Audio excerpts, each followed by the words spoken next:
Bonjour, écoutez, merci d'être venu pour ce spectacle qui est votre spectacle, le spectacle des aidants. Toute cette équipe a travaillé pour permettre avec Yvan que ce spectacle ait lieu. Vous allez voir des moments de vie des aidants. L'important, c'était de les mettre en première ligne, d'éclairer ces aidants qui sont indispensables et pour lesquels on ne parle pas souvent, on ne les met pas souvent en lumière. Et bien nous, on a souhaité le faire.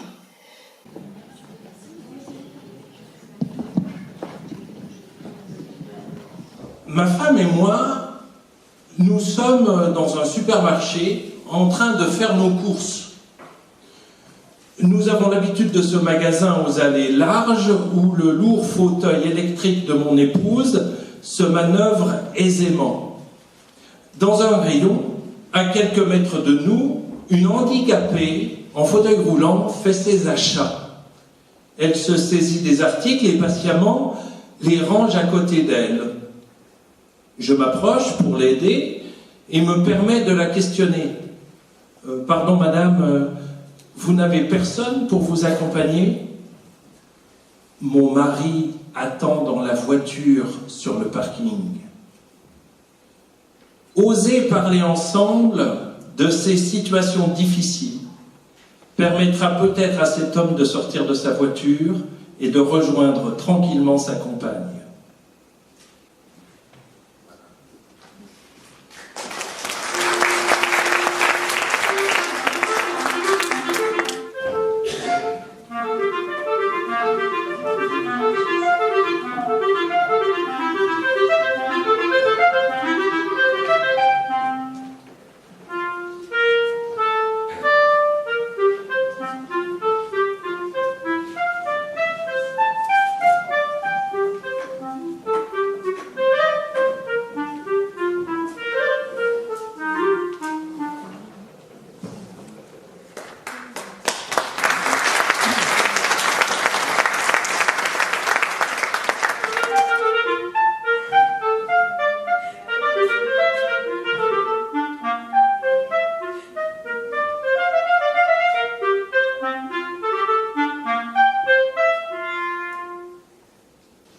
Une logique chamboulée. Ce qui m'a inquiété, c'est quand elle s'est perdue dans Gravenchon. Elle n'a pas retrouvé la maison. Elle l'a retrouvée, mais difficilement. Elle est sortie. Ce jour-là, il y avait un peu de brouillard. Et elle a eu des difficultés à retrouver la maison. Elle allait directement à pied faire une commission. Pour aller au centre-ville, c'est 1 kilomètre. C'était le matin. Je m'inquiétais qu'elle ne rentrait pas. Et quand elle est rentrée, elle m'a dit « J'arrivais plus à retrouver la maison. » Et ça, c'était bizarre. Maman, elle habitait dans une petite maisonnette à 40 km de Bolbec. C'est au moment où papa est décédé que tout s'est déclenché en fait. Avec mes sœurs et mes frères, nous l'avons maintenue chez elle pendant 4 ans. Nous avons essayé. Une de mes sœurs a tout mis en place pour les repas à domicile, les passages d'infirmière. Il y avait parfois des petites scènes pas trop normales, mais voilà, rien de très important. Je me souviens une fois, elle voulait plus allumer le gaz. Elle voulait plus allumer le gaz. Alors donc, ton frère lui a ramené une plaque électrique pour qu'elle se fasse chauffer ses repas. Et un jour, on rentre dans la cuisine, c'était l'été, il fait chaud là-dedans. Et la plaque, elle était rouge. Il faisait une chaleur dans la maison. Le soir, maman dit avoir peur et pousse un gros meuble de télévision devant la porte d'entrée. Ça a pour effet de dérégler à chaque fois la télé. Les fils sont trop courts et ça les arrache de la prise. Elle met des conserves dans le micro-ondes, fait sauter les plombs, met les radiateurs à fond en plein été. Ma mère sort souvent seule et fait beaucoup de kilomètres à pied à n'importe quelle heure. Mais maman ne veut pas déménager. Elle veut rester dans la maison de papa, comme elle dit. Elle insiste et veut y vivre car elle dit y sentir son âme.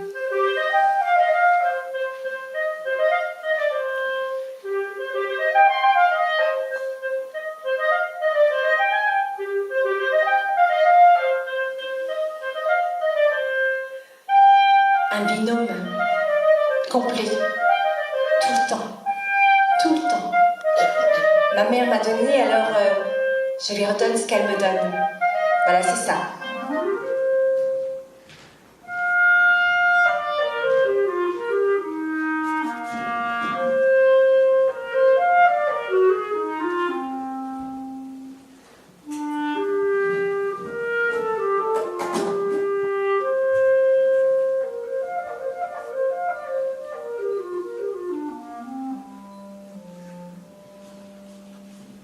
Tu sais, ma poulette, eh ben, je suis très, très malheureuse. Je ne trouve plus mes affaires. J'ai l'impression d'être dans un autre monde. Je me suis acheté une pelle et un râteau bleu et je les trouve plus. Et cela m'embête.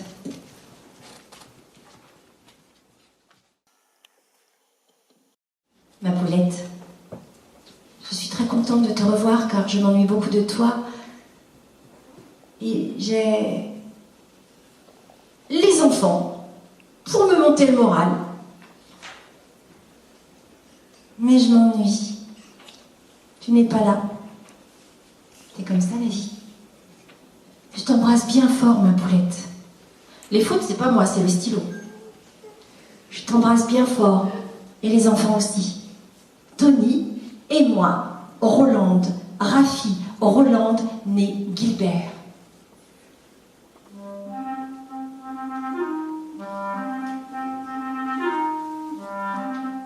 Une fois, je me suis retrouvé embarqué dans le monde de maman. Donc, elle se trouvait à la fenêtre de sa chambre, à l'EHPAD, et elle me dit comme ça, « Oh, regarde, il y a papa qui est là.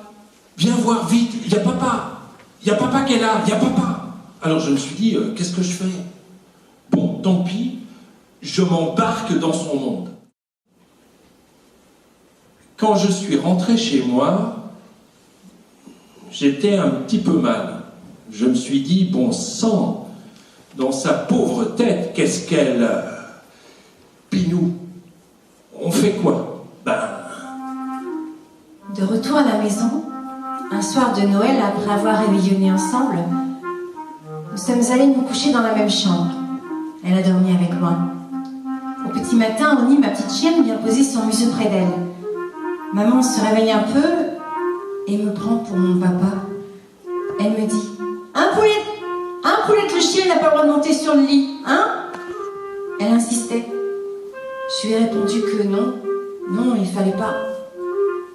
Puis elle cherchait la main de mon père en tâtonnant, alors je lui ai pris sa petite main frêle et maman s'est endormie sereinement, pensant certainement qu'elle était avec mon papa. Pour moi, c'était une belle victoire pour une nuit de Noël. Ça m'avait beaucoup émue et j'étais heureuse de lui avoir permis de partager cet instant avec papa à travers moi.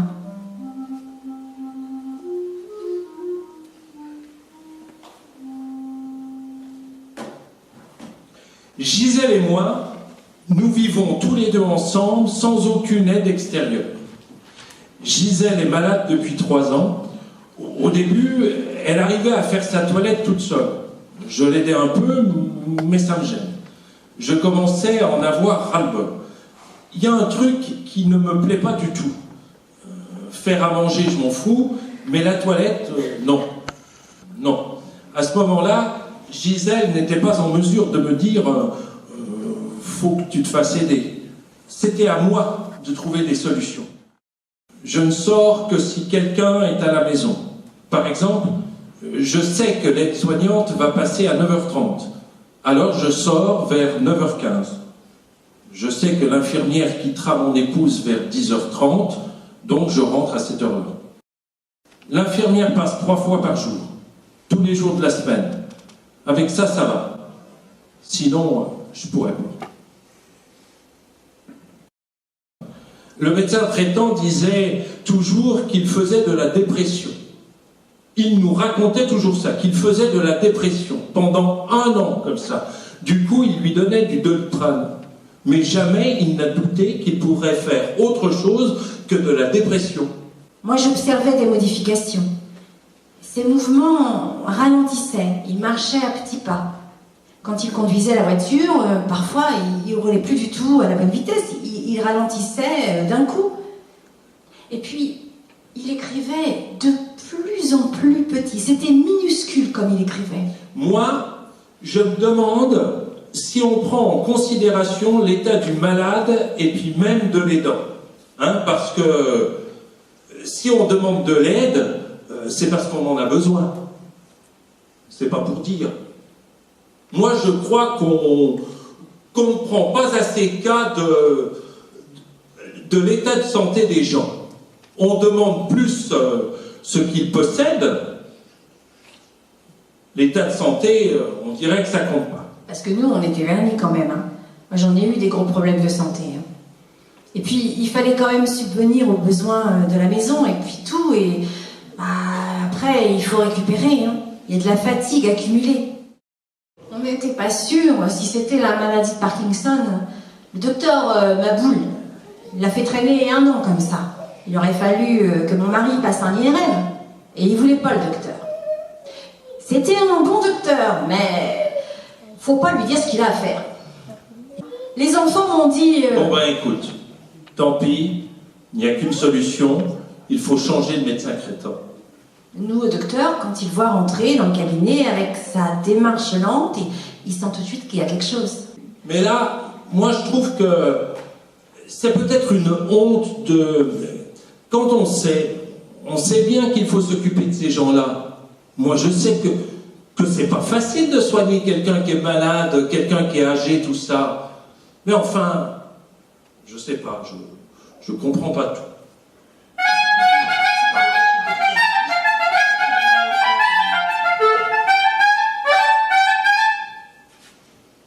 Tous les jours, je suis obligée de mettre mes bas de contention. C'est pas facile à mettre, hein. Et en plus, je me suis cassé ce bras-là. Il y a une 12aine d'années peut-être. J'ai une broche. Et mon bras, je peux pas le lever plus haut que ça, si vous voulez. Et puis pour aller au pied, quand je me lave, c'est pareil, j'ai du mal. Alors l'année dernière, j'avais été hospitalisée, puis le docteur, il me dit, juste avant que je sorte, là, il me dit surtout, il faut bien mettre les bas de contention, hein. Je dis, oui d'accord, mais là on me les met. Et je rentre à la maison, il va falloir que je me débrouille. Il me dit, attendez, je vais vous faire une ordonnance pour qu'une infirmière vienne vous les mettre et vous les enlever le soir. Donc, je reviens à la maison et je téléphone à l'infirmière. Alors, l'infirmière, elle me dit, est-ce que vous avez une plaie? Je lui dis, non, j'ai pas de plaie à la jambe. Elle me dit, vous serez pas remboursé. Alors, elle me dit, je veux bien venir, mais ça va vous coûter 7 € le matin, puis 7 € le soir. J'ai dit, attendez, écoutez, je vais vous retéléphoner, je vais voir si... Alors, j'en ai parlé à ma fille, qui a décidé de venir tous les matins avant d'aller à son travail. Mais je me suis dit que ça ne pourra pas durer, c'est pas comme ça, c'est pas possible. Je vais pas la faire déranger tous les matins et qu'elle parte travailler après. J'y arrivais quand même, tout en prenant des risques. Et puis j'ai dit à ma fille, écoute, tu vas pas venir tous les matins maintenant, je les mets toutes seules. J'y arrive, je vais les mettre. Tant bien que mal, je les mets. S'il y a des jours que ça va pas, je couche avec et je les garde pour le lendemain. Mais pour dire, quand l'infirmière m'a dit, est-ce que vous avez une plaie? J'ai dit non. Le docteur, il avait fait l'ordonnance. Je pensais qu'il était au courant. Comme il y en a des trucs bêtes des fois. Hein. Depuis 4 ans, dès l'instant où nous partons ensemble, mon épouse et moi, nous utilisons un van. Lors de fêtes de famille, on peut dormir dedans et profiter autant qu'on veut. Et puis nous voyageons aussi. L'été, quand on part pour l'Italie, on fait 700 km par jour. On s'arrête autant de fois que nécessaire. Nous faisons le trajet en 3 jours. Nous dormons 2 nuits dans le van. Pour que tout cela soit possible, il a fallu modifier le véhicule, le transformer, l'adapter. Quand j'ai posé le sol, 4 mètres carrés et demi pour installer 2 lits, un fauteuil, un verticalisateur, un siège de douche et des valises, c'est petit. Et on prend une valise ou 2 et des sièges de plage. Alors c'est blindé, hein. Il y a du bazar partout. Ce véhicule a été transformé depuis à peu près 4 ans.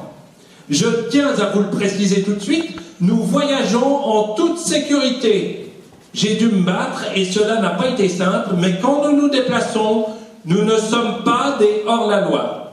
Les gens, quand ils voient ça, ils sont fous. Oui, on y va!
Janine, Brigitte, Marie-Do, Annie, Jean-Luc, Roger et Monsieur Baillemont, pouvez-vous nous rejoindre s'il vous plaît?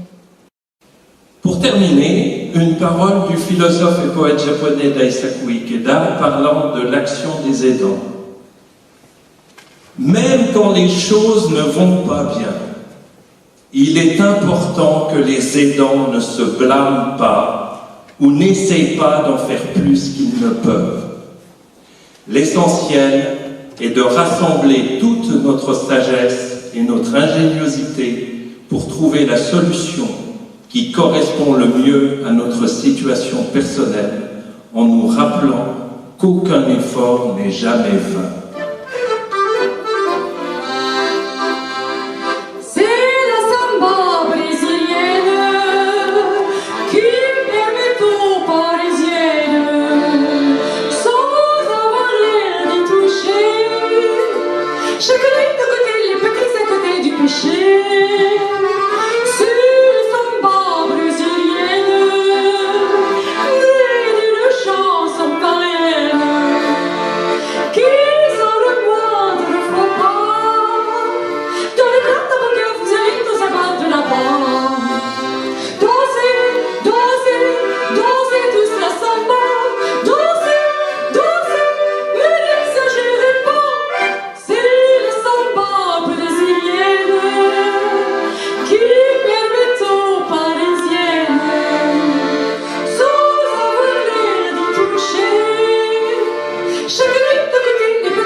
Pour les saluts, c'est là qu'on vous applaudit. C'est là qu'on les applaudit.